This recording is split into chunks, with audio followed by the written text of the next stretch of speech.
Please આગળ આવો. એ જગ્યાએ છે મોહમ્મદ વાલે મોહમ્મદ સલવાત. اللهم صل على محمد وآل محمد.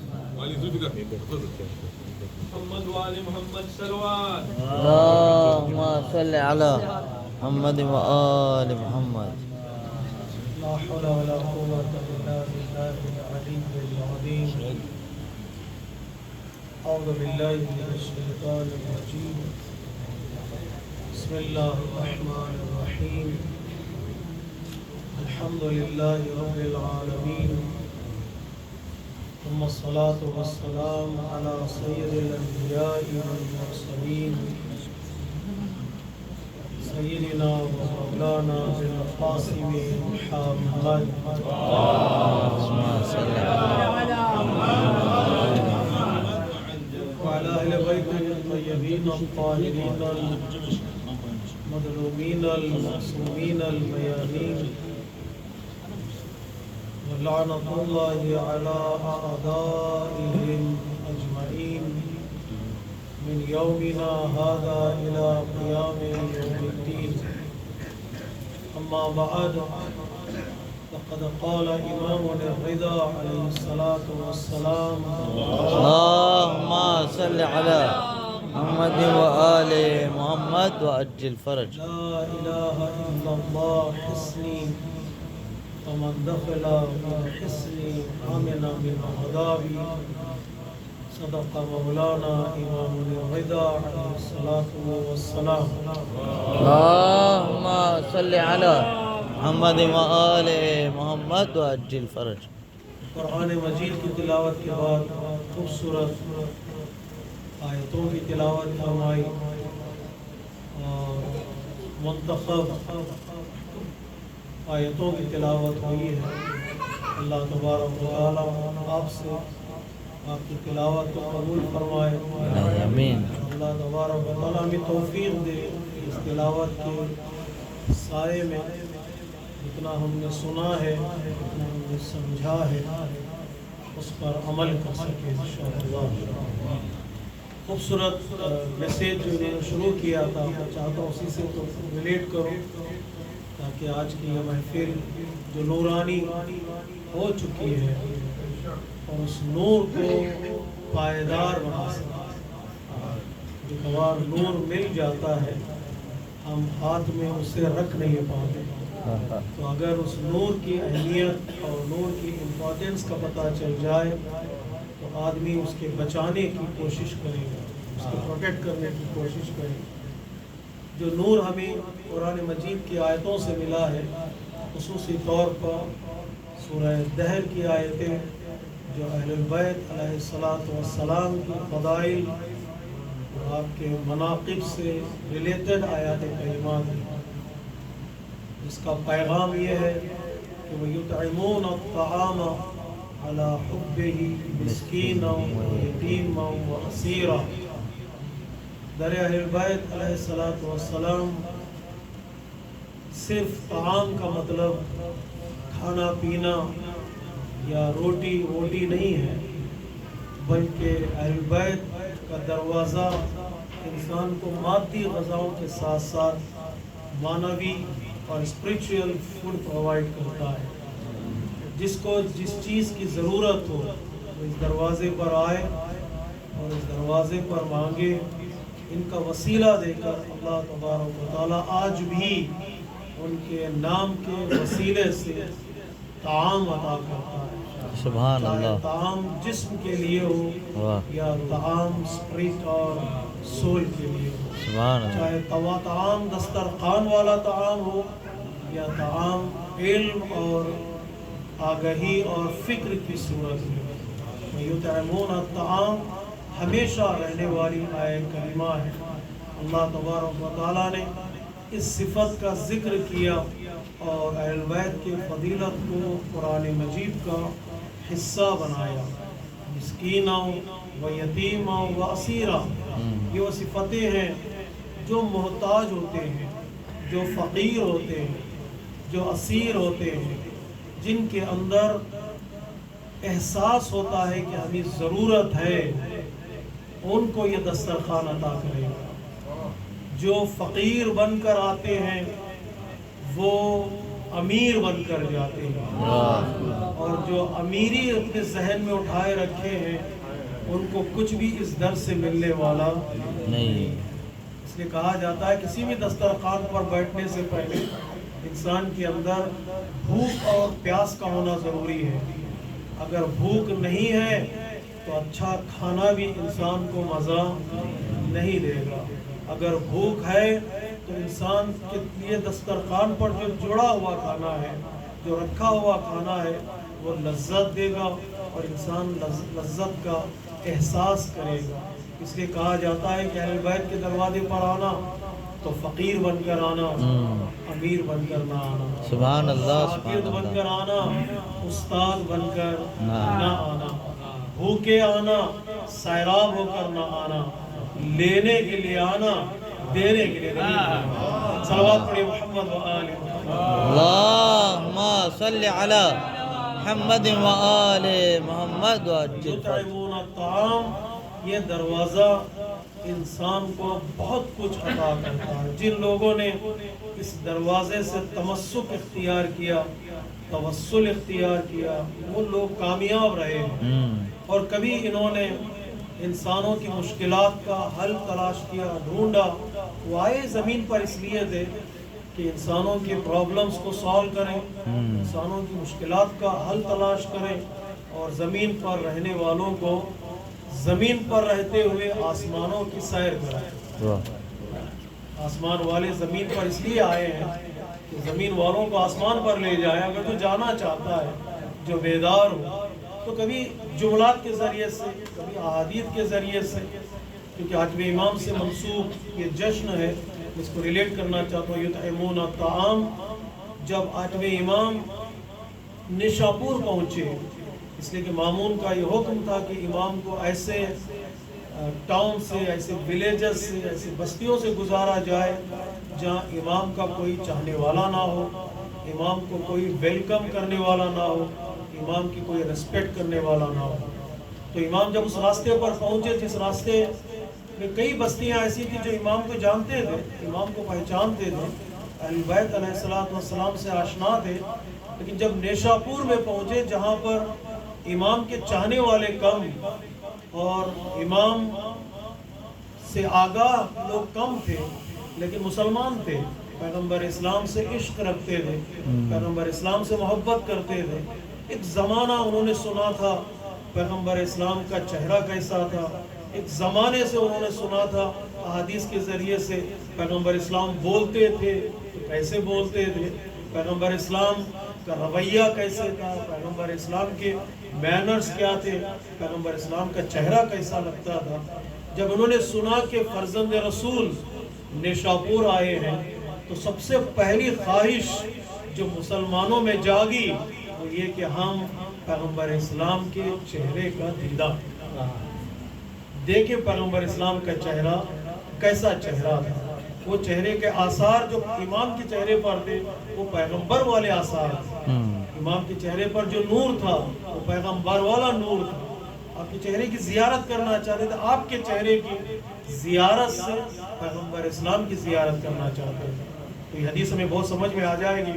جو امام کی زیارت کرے گا وہ رسول کی زیارت کرے گا، جو رسول کی زیارت کرے گا وہ عرش پر اللہ کی زیارت کرے گا. یہ سلسلہ ولایت ہے جو زیارت کے عناوین میں ذکر ہوئی ہے. اسی طرح سے ہم لوگ یہاں پر بیٹھے ہوئے ہیں زیارت امام رضا کی تمنا لیے ہوئے. پروردگار عالم ہمیں سب کو آپ کے روضے کی زیارت نصیب فرمائے. الہی آمین. اور اگلا جشن آپ کے روضے پہ منائیں. سب مل کے صلوات پڑھیں. اللہم صلی علی محمد و آل محمد وعجل فرج. امام کے چہرے کے لوگوں نے زیارت کی.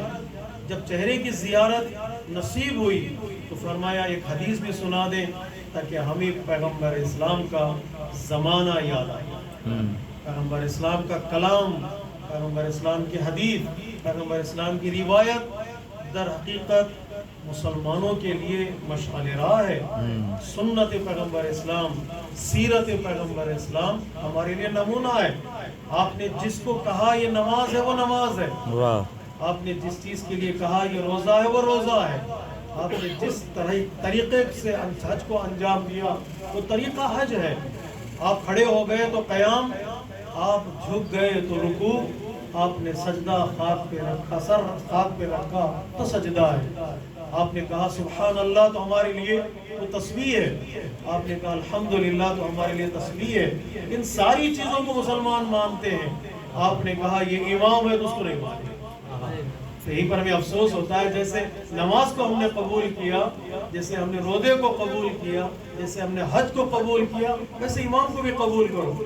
جبکہ نماز کو آپ نے محدود لوگوں میں بتایا تو قبول ہے، امامت کو 1,24,000 کے درمیان بتایا تو انسان اس میں شک کرتا ہے۔ جن عبادت کو چھپا چھپا کر بتایا وہ سب قبول، اور جس امامت کو کھلے میدان میں بتایا وہ قبول نہیں۔ جس عبادت کو رات کی تاریکی میں بتایا، نماز تہجد، وہ ایکسپٹڈ ہے۔ جسے دن کے اجالے میں بتایا وہ دنیا والوں کو ایکسپٹڈ ہے۔ نہیں ہے کہ جو آنکھوں سے دیکھ رہے تھے، پیغمبر اسلام نے دکھایا بھی، سنایا بھی اور بیان بھی کیا تھا کہ جان لیں، جو لوگ دیکھ سکتے تھے وہ دیکھ لیں، بینائی کا بہانہ نہ بنائیں، جو لوگ سن سکتے تھے وہ سن لیں، سماعت کا بہانہ نہ بنائیں۔ اور بلندی پر اٹھا کر بتایا من کنت مولا فہذا علی۔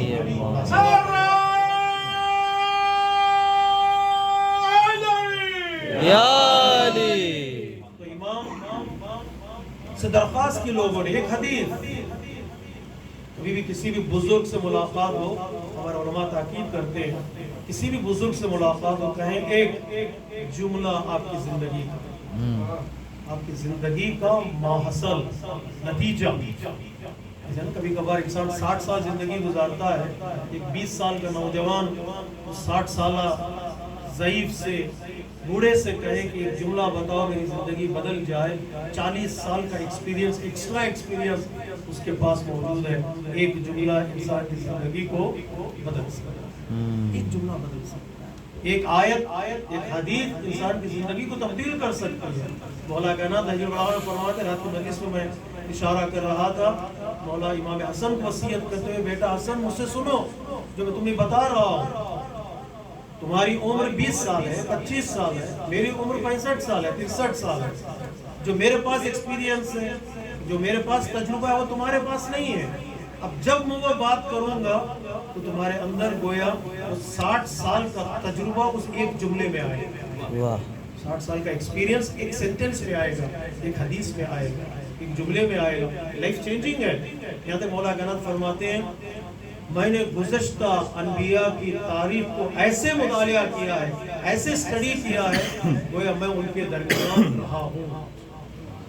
کہا جاتا نا، جب بھی اللہ تبارک و تعالیٰ نے قرآن میں انبیاء کی داستانیں بیان کی ہیں، کہا ہے بالحق، جب بھی داستان کوئی قصہ بیان کیا اللہ نے کہا ہے بالحق، تو یہ بالحق یعنی کیا؟ سچی کہانی۔ قرآن میں تو سچی کہانیاں ہیں، یعنی ہم نے ایسے تمہارے لیے قصہ بیان کیا ہے۔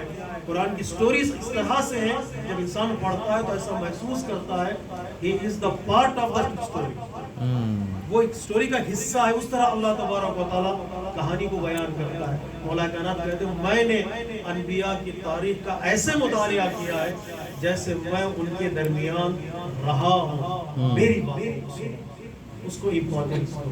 یہ جملہ جو مجھے بہت پسند ہے، بار بار دہراتا ہوں، آپ بھی سن لیجیے گا۔ مولا کائنات فرماتے ہیں تو خلاصہ ہے آپ کی زندگی کا، سارے انبیاء کی زندگی کا خلاصہ یہ ہے کہ اپنے دل کو بیٹا مرنے نہ دے، اپنے دل کو مرنے نہ دے، چلتے پھرتے مردہ کبھی نہ مرے۔ کبھی کبھار انسان کا دل مر جاتا ہے، آدمی چل رہا ہوتا ہے مرا ہوتا ہے۔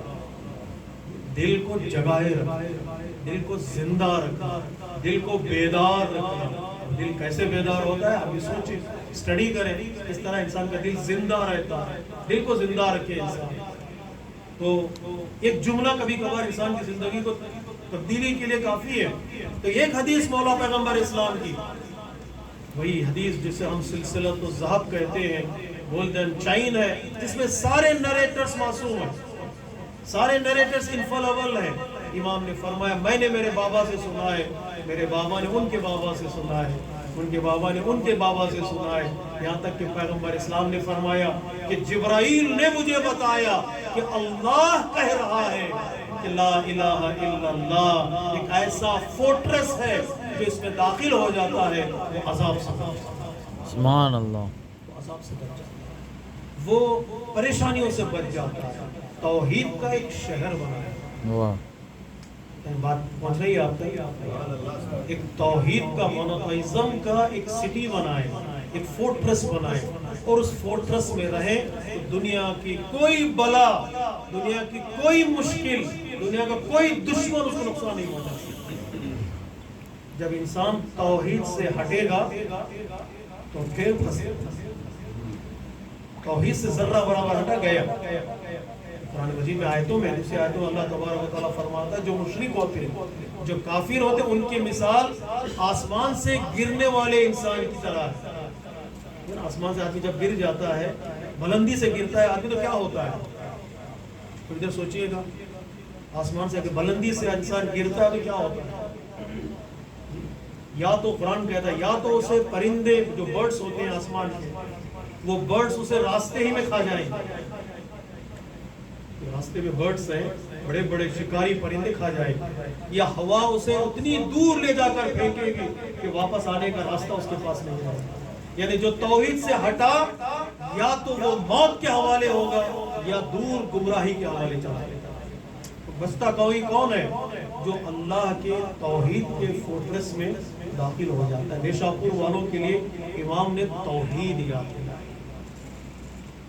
سب سے بنیادی کنڈیشن ہماری زندگی کی، مومن کی زندگی توحید سے شروع ہوتی ہے اور توحید پر ختم ہونی چاہیے. کلمہ سے شروع ہو، کلمے پر ختم ہو. ہم قبر میں لٹا کر مردے کو یہی کہتے ہیں نا، اسما افہم اسما افہم.